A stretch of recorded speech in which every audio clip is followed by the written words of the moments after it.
the program over at the Bengal Tiger. It is fantastic. They had some news that broke yesterday, and we want to jump into it with Billy here as we bring him into the conversation on this Wednesday morning. Bill, good morning. How are you? Doing well, Jordy. How are you? Doing good, man. All right, LSU, we've preached it for the last couple of weeks, the desperation for defensive tackles, and now they land one at a JVR Suggs at a Grand Valley State. What do they get, and how did this process kind of unfold?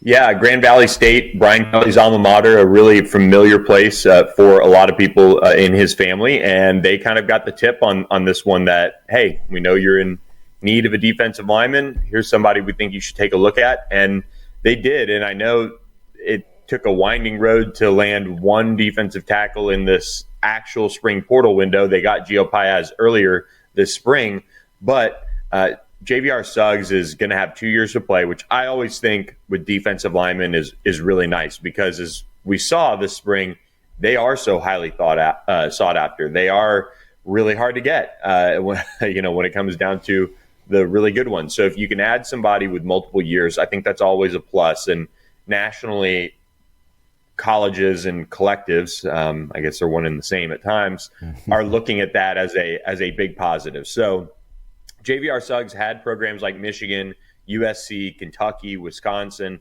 firmly in the mix for him. Florida State was involved, but LSU, with those ties to Grand Valley State, was able to secure the last visit once they offered him, and he trimmed his list down to 4 schools. LSU got the last visit.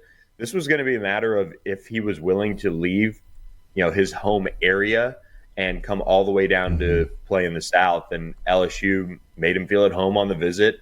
Bo Davis, really impressed him. Brian Kelly, his family stood out to him, and they have some ties there already, just from the Grand Valley State days. And then Blake Baker shared his plan with him, which is, hey, you're not a 6'5", 320-pound behemoth, but look at what we did with some quote-unquote undersized players on the defensive line for Missouri these past couple of years when I've been running the defense. So they need players like JVR Suggs who can come in, bring energy off the bench, play with a high motor. He's got some production coming off last year, 7.5 tackles for loss, 5 sacks, 4 PBUs, a forced fumble. And so he's been able to make an impact for Grand Valley State. It's a big step up in the SEC. There's no question about that. But LSU's hoping that he can come in, take advantage of this opportunity, really be a leader in the room, push for snaps, and that's all you can hope at this point. I think he's a nice depth piece. And if he gives you 20, 30 quality high motor snaps a game, that's a big plus. And if he grows into something, a really nice surprise like we see every now and again from these lower level guys who make the big jump up to bigger competition, then awesome. But at worst, you've addressed the defensive tackle position and gotten somebody who can really help you, at least from a depth perspective. You trust him character-wise in that room in terms of not mixing it up too much. So this was a much-needed pickup and a good recruiting win. I mean, I know we went through everything we've gone through following this defensive tackle chase the last week and a half or so, especially. But they beat out Michigan, they beat out Florida State, they beat out Kentucky, beat out some programs that really felt like they had a good shot to get them. So ultimately, did LSU buy a player? Defensive tackles don't come for free. That's all I'll say. But that's the market, and so I wouldn't categorize it as that. I mean, I think this is a good old fashioned recruiting win, but defensive tackles don't come for free. Any more on the board? I think that's something we're going to be diving into a little bit more. Obviously, JVR Suggs was a priority over the last few days. His official visit was Sunday, wrapped up Tuesday. LSU felt like they had it in a good spot and was able to, in fact, get him when he went back home and made his decision. Tyler Barron is one we're keeping an eye on from he's transferring this offseason from Louisville. He entered the portal. He's had kind of a weird recruitment because he has signed SEC paperwork. So SEC programs, if you get onto campus and you sign a agreement with that SEC school, you can't then transfer to another SEC school, even if you are just committed and haven't stepped foot on that campus. So he does have that piece of paper from Ole Miss. LSU's hoping that he'll be let out. He's a versatile edge defensive lineman. And so we're tracking that going into the weekend and to see if LSU does, in fact, get, an opportunity to host him. Because right now, I don't believe from what we're being told, they can't do that right now. So it's kind of an awkward deal there, especially since he's still going through his recruitment and he's, he's transferred from Louisville this spring. It's just a weird situation. But LSU is hoping for the best there. And then from there, we'll see. They want to add a defensive back if they can. Billy, not to harp on the money issue, but just because of everything that happened with Demonic Williams and how that all played out whenever you saw a numerical value tied to what you were getting, if the number came out on Suggs, would it help or hurt the cause for what you got in a player that you got from Grand Valley State, a Division II school? And if the number was higher than people expected, would that put any sort of, cloud around the recruitment at all, or the excitement that people have for getting a defensive tackle to LSU? I haven't heard that it's anything insane. I haven't heard that it's this insane overpayment. I do know that from what I've been told, LSU had the best NIL opportunity out there for JVR Suggs. I don't believe it to be any sort of crazy overpayment.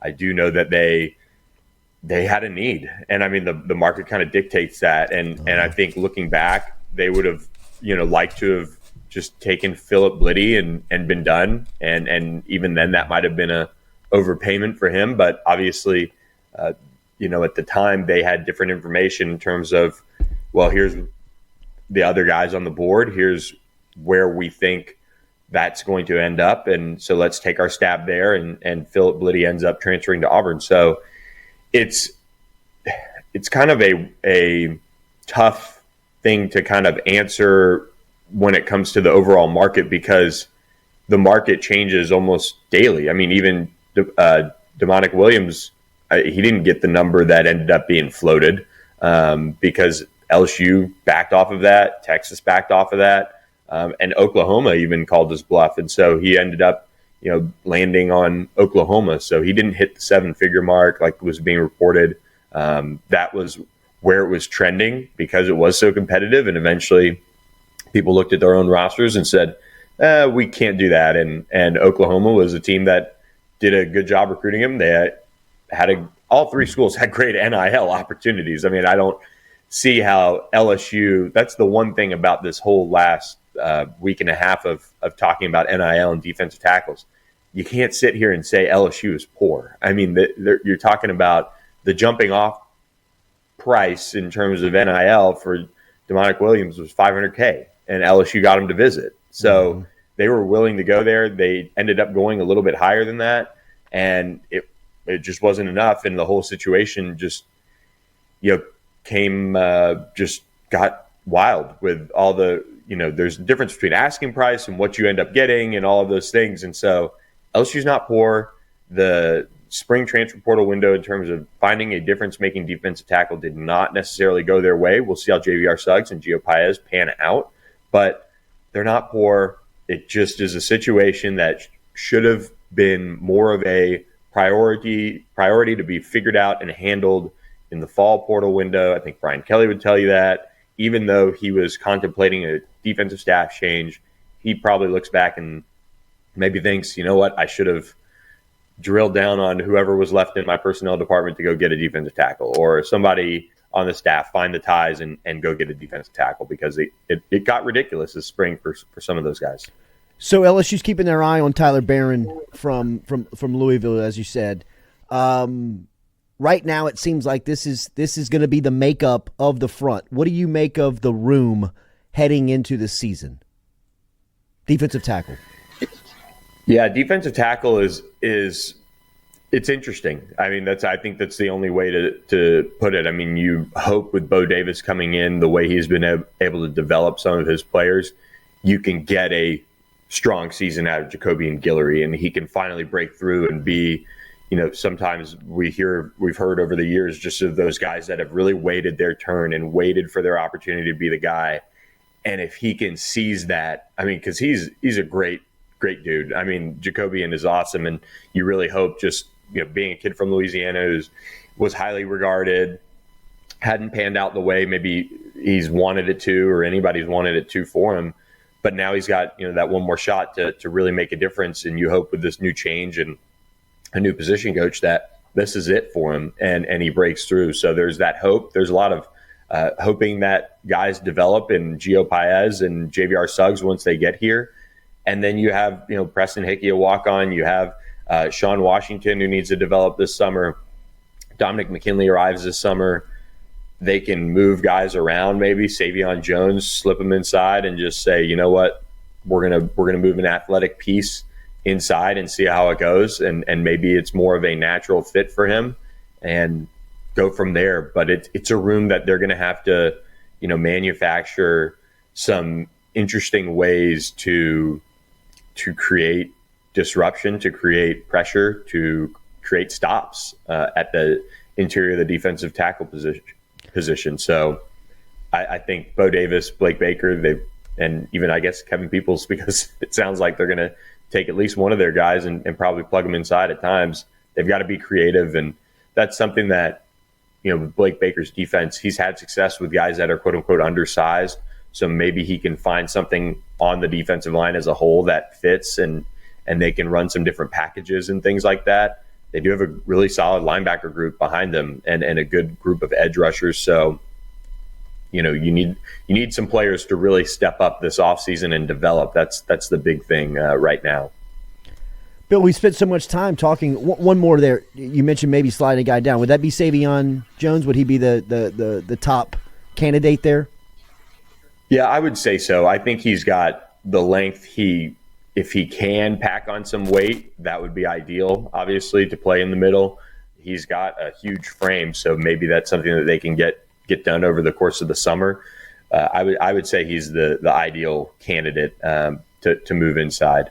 We've spent so much time talking about interior and defensive line. Any other positions that they are in the market for in the portal? I know cornerback is a position of need. Are they on anyone or any other positions we should be watching? Yeah, safety is one. Wesley Walker from Louisville, another transfer who's really been productive throughout his career, is in the portal, and he's visited a few schools. We'll see if he ends up visiting. He's kind of in the same boat with Tyler Barron. It seems like they're trending towards maybe that rare true package deal in terms of where they go for their next stop. So if Tyler Barron gets let out, then maybe that opens the door. But Wesley Walker was rumored to be visiting this weekend, and so again, we're kind of tracking that, but they hadn't finalized it last I spoke with a source, so we'll see. I mean, that's a veteran safety that has been productive and can help you and help those younger guys kind of come along and not have the pressure to play right away like some of them do right now. So that's a position they're looking to address as well. But the cornerback spot, there's options out there. There's still guys that are either committed elsewhere in some instances that maybe would be open to a change, or there's a handful of guys that are uncommitted that could help you. But you've got to be careful in that room because you're recruiting a really, really strong class right now in 2025. And if you bring in somebody with multiple years, you don't want that to be used against you. You need a 1-year kind of stopgap type of cornerback, and those are starting to kind of, filter down a little bit. I got a question coming in from a listener. Wants to know from Billy. This is Brandon Hollingsworth asking. Ask Billy about Brandon Lane, a defensive tackle from Stephen F. Austin. If you know anything about him. Yeah, Brandon Lane is a guy who's been at least on the radar. In talking with sources, we have not heard that they are ready to move forward there. And maybe this is all of, kind of a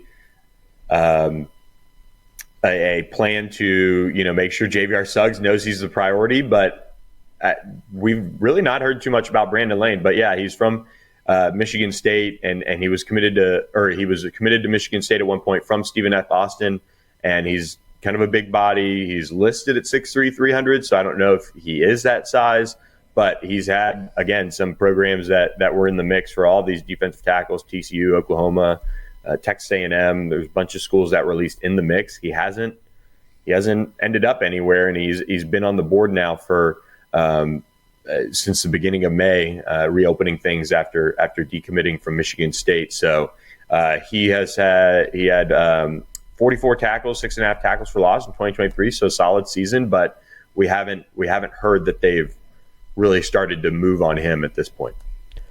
Billy Embody joining us here. Billy, we have a big defensive tackle who set his his official visits, and a summer decision will be coming up for Zion Williams, who we've talked about a lot through the spring practices and through the spring open session of recruiting. This is somebody that Bo Davis has a relationship with. Where does LSU stand? I think right there, neck and neck with Texas. Bo Davis has recruited him really, really hard since his days at Texas. He's had him on campus multiple times now at LSU. The interesting thing about Zion is he says LSU feels like home. He obviously has the ties with Bo Davis, but he's been around Texas so much. Will that carry the day for Texas, even with their coaching change in terms of bringing in somebody new at the defensive tackle spot? That'll be the question, and that's where LSU has to really overcome that, I think, this offseason. But if you're asking me where LSU stands, I think if he were to commit right now, it would be to LSU. But we do have those 2 official visits to Texas and LSU. A&M is hanging around as well. Arkansas is hanging around. TCU already hosted him on an official visit, but this one is really shaping up to be an LSU-Texas battle, and LSU's hoping they can get him to come across the border. He's out there in East Texas, and he really did enjoy himself at LSU, and their hope is obviously getting him back on campus for his official visit June 7th will bring back all of those memories, and maybe they can get him to shut things down. But Bo Davis has to land one of these big, nose tackle, defensive tackle types that he's been on, that he's kind of carried his board over from Texas to LSU, and at this point hasn't landed one just yet. But this is where the time of the year that official visits heat up and decisions start to get made after those visits. And he's got a good bit of the guys that have been on his board for a long time set to come in for official visits. So it's Bo Davis's turn to really stock up that defensive tackle room, and he's got a big month and a half ahead of him in doing that. Billy, obviously the class of 2026 in Louisiana is enormous when you're talking about the headliners that are there, whether it's Bradford or Brown, or you've even got the number 1 player when you're talking about Jacem Stewart down at St. Aug. I know that there's been some intel on him as of late. What is the latest with the 5-star defensive tackle? There was discussion of maybe a reclassification. Where do things stand right now with him?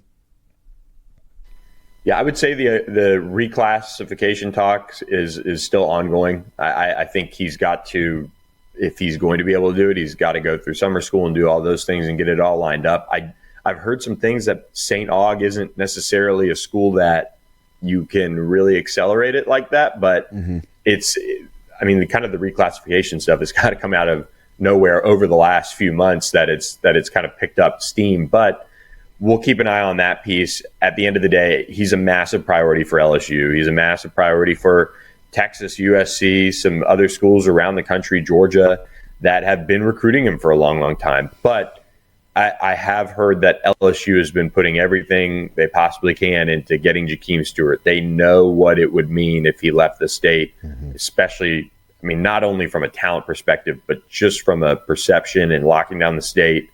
And it's defensive tackles don't come for free. I can tell you that. But LSU has done a really nice job with Frank Wilson and Bo Davis. Bo was out there watching him earlier this spring. And it's kind of been a who's who of defensive tackle and defensive line coaches swinging through St. Aug to see him. But he is going to be on campus at LSU the first weekend of June for that. I believe it's the offensive line, defensive line camp, and he'll spend multiple days on campus. So that's the kickoff for his summer, which some people have at least talked about. Well, he hasn't been to LSU this spring. He's been to LSU 10 times over the last year and a half. And since Brian Kelly's been hired, he's been there plenty. He took his time taking some visits this spring, went out west, went to some other schools, saw them, and now the summer's here. He's done with school. he's going to get a chance to get right back on LSU's campus and be there the first weekend of June. So it's a good time to get him right back on campus, and LSU's going to continue to put the pedal to the metal on this one. Billy, we're about 2 hours out here. Who's going to be on the cover of college football? EA Sports. Man, I'm just worried about my PGA Championship picks at this point. I really don't know. I haven't thought about it too much. Who's I want to say Jaden Daniels. No, see, this is. I don't know. Are they going? Can they just? Can you retroactively do it?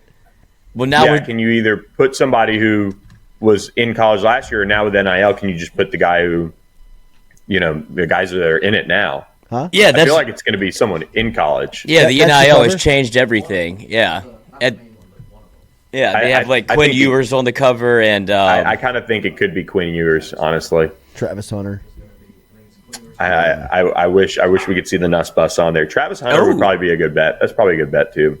Bill, thank you as always. I know it's a busy time of your season, man. Enjoy the PGA. Thanks, guys. Appreciate it. All right, man.